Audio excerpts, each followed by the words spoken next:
Bonjour, ici Stéphane Bédard et aujourd'hui, je vous parle du tout nouveau boîtier DX sans miroir de Nikon, le Z50.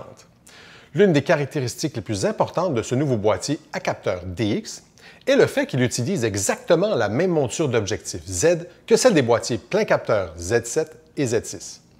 Cela signifie que non seulement vous pouvez monter des objectifs à monture F avec l'adaptateur FTZ, mais qu'il existe une compatibilité totale entre les objectifs Nikkor Z plein capteur et ce nouveau boîtier Z au format DX. En raison de la différence de la taille du capteur, le facteur de recadrage est de 1,5 fois.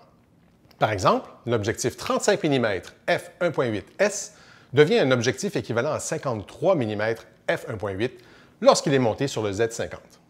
Bien qu'il y ait de nombreuses fonctionnalités photo et vidéo exceptionnelles sur l'appareil photo, je souhaite passer un peu de temps à en examiner d'abord la taille et l'ergonomie, puisque bien qu'un appareil photo puisse avoir les meilleures fonctionnalités disponibles, s'il n'est pas facile à utiliser ni confortable, vous ne voudrez pas l'emporter avec vous.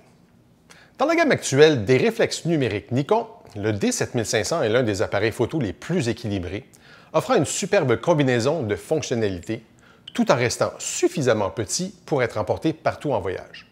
Ceci dit, lorsque vous le voyez côte à côte avec le Z50, qui est beaucoup plus petit, c'est presque difficile à croire. Ajoutez à ça qu'il pèse plus de 250 grammes de moins que le D7500 et le Z50 commence à paraître très attrayant pour tout photographe de voyage. La taille et le poids ne sont toutefois qu'une partie de l'équation, et les concepteurs de Nikon le savaient très bien. C'est pourquoi ils ont incorporé une poignée substantielle et, grâce à une disposition intuitive des boutons, presque toutes les opérations de l'appareil photo peuvent être effectuées avec la seule main droite.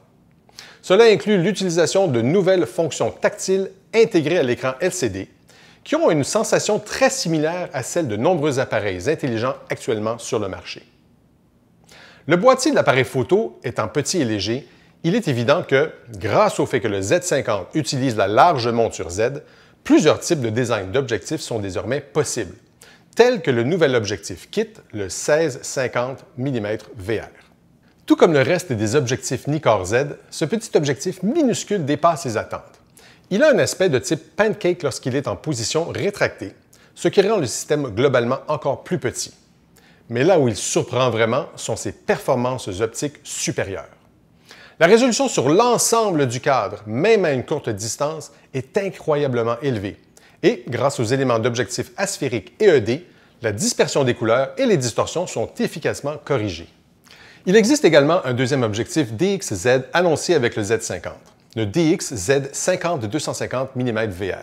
Lors du lancement, vous pouvez utiliser les deux nouveaux objectifs DX-Z ou n'importe quel objectif Nikkor Z de la série S plein capteur.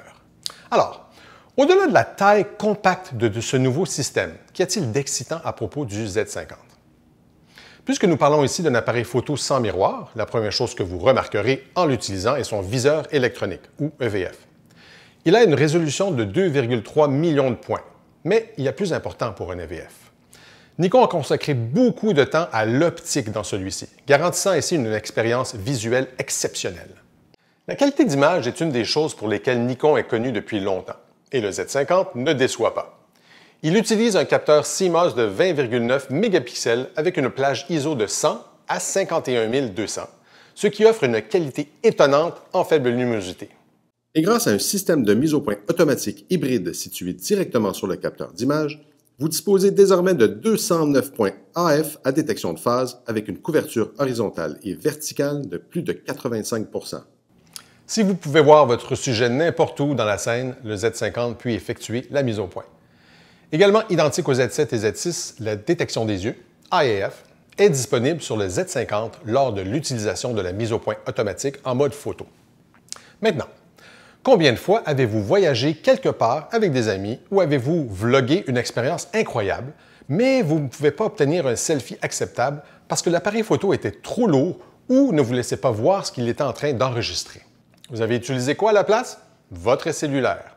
Eh bien, vous pouvez désormais capturer des images de meilleure qualité, puisque le Z50 est doté d'un très grand écran LCD de 3,2 pouces, entièrement tactile et qui pivote de 180 degrés, ce qui vous permet d'enregistrer facilement des images fixes, en photo ou en vidéo en mode selfie.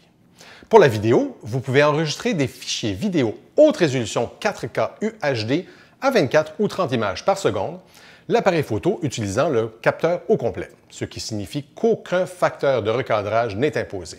Et si vous désirez faire des ralentis, vous pouvez le faire en vidéo plein HD à 60 ou même 120 images par seconde, ce qui ralentit considérablement l'action.